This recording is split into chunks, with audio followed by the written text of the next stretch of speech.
باللہ من الشیطان الرجیم بسم اللہ الرحمن الرحیم۔ السلام علیکم اسٹوڈینٹس، امید ہے آپ سب خیریت سے ہوں گے۔ اسٹوڈینٹس، پریویس لیکچر میں ہم نے چیپٹر نمبر 3 سے ریلیٹڈ شارٹ کوسچن نمبر 1 سے لے کے 15 تک پڑھے۔ امید ہے وہ آپ نے اچھے سے یاد کیے ہوں گے۔ آج کا جو ہمارا ٹاپک ہے وہ شارٹ کوسچن نمبر 16 سے لے کر کوسچن نمبر 33 تک ہم اس کو پڑھیں گے، اور پیج نمبر آپ کے یونیک نوٹس کے 141 سے لے کے 142 تک۔ پیج نمبر 141 اوپن کیجیے گا۔ سوال نمبر 16، اسلام اپنے ماننے والوں کو حصول علم کے بارے میں کیا درس دیتا ہے؟ جواب، اسلام اپنے ماننے والوں کو حصول علم کے بارے میں درس دیتا ہے کہ علم کی تلاش میں نکلو اور حکمت کے موتی جہاں سے بھی ملیں انہیں حاصل کرو۔ سوال نمبر 17، نبی صلی اللہ علیہ وآلہ وسلم علم کے حصول کے لیے جو دعائیں مانگا کرتے تھے تحریر کریں۔ جواب، نبی صلی اللہ علیہ وآلہ وسلم حصول علم کے لیے صبح و شام جو دعائیں مانگا کرتے تھے ان میں سے ایک یہ تھی۔ ترجمہ، اے اللہ میں تجھ سے نفع دینے والے علم کی درخواست کرتا ہوں۔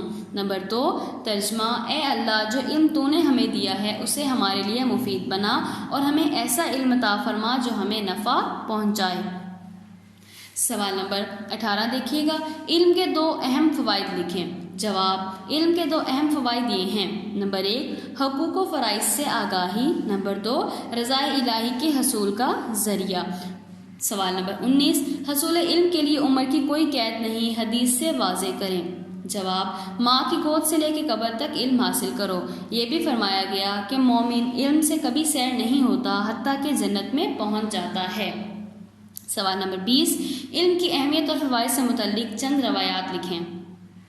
جواب، علم حاصل کرو، اللہ کے لیے علم حاصل کرنا نیکی ہے، علم کی طلب عبادت ہے، اس میں مصروف رہنا تحقیق اور بحث و مباحثہ کرنا جہاد ہے، علم سکھاؤ تو صدقہ ہے، علم تنہائی کا ساتھی ہے، فراخی اور تندرستی میں رہنما، غم خوار دوست اور بہترین ہمنشیں ہے، علم جنت کا راستہ بتاتا ہے، اور اللہ تعالیٰ علم ہی کے ذریعے قوموں کو سربلندی عطا فرماتا ہے۔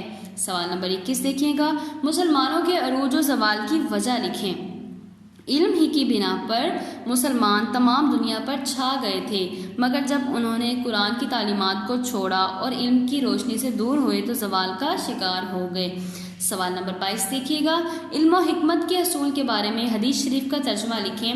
مومن کی گمشدہ میراث کیا ہے؟ دونوں طریقے سے کوشچن ہو سکتا ہے۔ جواب، علم و حکمت مومن کی متاع گمگشتہ ہے، جہاں سے میسر ہو حاصل کرنے کی کوشش کرے کیونکہ وہی اس کا سب سے زیادہ حقدار ہے۔ سوال نمبر 23 دیکھیے گا، بندہ مومن کی عبادات کا مقصد کیا ہے؟ جواب، بندہ مومن کی عبادات کا مقصد تقویٰ اور رضا الہی کا حصول ہے۔ سوال نمبر 24، اللہ تعالیٰ کن لوگوں کے درجات بلند فرماتا ہے؟ جواب، اللہ تعالیٰ اہل علم، ایمان اور اہل علم کے درجات بلند فرماتا ہے، اہل علم اور اہل ایمان والوں کے درجات اللہ تعالیٰ بلند فرماتا ہے۔ سوال نمبر 25 دیکھیے گا، علم کی فضیلت مختصر بیان کریں۔ جواب، علم کی فضیلت یہ ہے کہ پہلی وحی علم کے بارے میں نازل ہوئی، حضرت رسول صلی اللہ علیہ وآلہ وسلم کو اللہ تعالیٰ نے علم کی دعا سکھائی، یعنی علم اضافے کی دعا، ربی زدنی علما سکھائی، انسان کو علم ہی کی بنا پر فرشتوں کو سجدہ کیا، فرشتوں نے ان کو سجدہ کیا، یعنی آدم علیہ السلام کو علم ہی کی بنا پر۔ ٹھیک ہے، سوال نمبر 26 دیکھیے گا، تبلیغ کی اہمیت کے بارے میں ایک حدیث عربی اردو میں لکھیے۔ جواب، تبلیغ کی اہمیت کے بارے میں رسول صلی اللہ علیہ وآلہ وسلم کا فرمان ہے، بلغوا انی ولو آیات، ترجمہ، مجھ سے ایک آیت بھی سنو تو اسے آگے پہنچا دو۔ سوال نمبر 27 دیکھیے گا، علم انسان کے لیے کیوں ضروری ہے؟ جواب، علم کے ذریعے انسان میں شعور پیدا ہوتا ہے، وہ اپنے فرائض کے بارے میں آگاہی حاصل کرتا ہے اور برائی اور بھلائی کے درمیان تمیز کرنے کے لائق بنتا ہے، اس لیے علم کا حصول انسان کے لیے ضروری ہے۔ سوال نمبر 28 دیکھیے گا، پہلی وحی میں کس بات پر زور دیا گیا ہے؟ جواب، پہلی وحی میں پڑھنے اور علم حاصل کرنے پر زور دیا گیا ہے۔ سوال نمبر 29 دیکھیے گا، اطلب العلم من المہدی الی اللحد، ترجمہ تحریر کریں۔ جواب، ماں کی گود سے لے کے قبر تک علم حاصل کرو۔ سوال نمبر 30 دیکھیے گا، انسان کی عظمت کس میں ہے؟ جواب، انسان کی عظمت اور سربلندی کا ذریعہ حصول علم ہے۔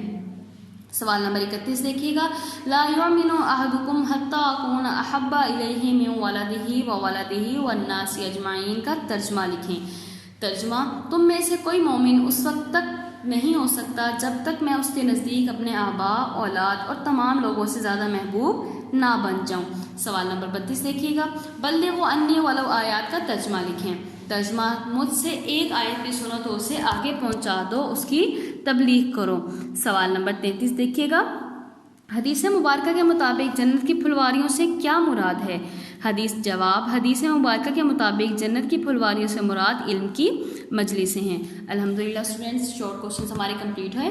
آج کے لیکچر میں ہم نے کوشچن نمبر 16 سے لے کے 33 تک کوشچن ہم نے شارٹ کوشچنس پڑھے، اور پیج نمبر 141 سے لے کے 142 تک اس کو آپ نے اچھے سے یاد کر لینا ہے، اور انشاءاللہ نیکسٹ لیکچر میں ہم چیپٹر نمبر 3 کا لانگ کوشچن نمبر 1 پڑھیں گے۔ تب تک کے لیے اسٹوڈنٹس اپنا خیال رکھیے گا۔ فی امان اللہ، اللہ حافظ۔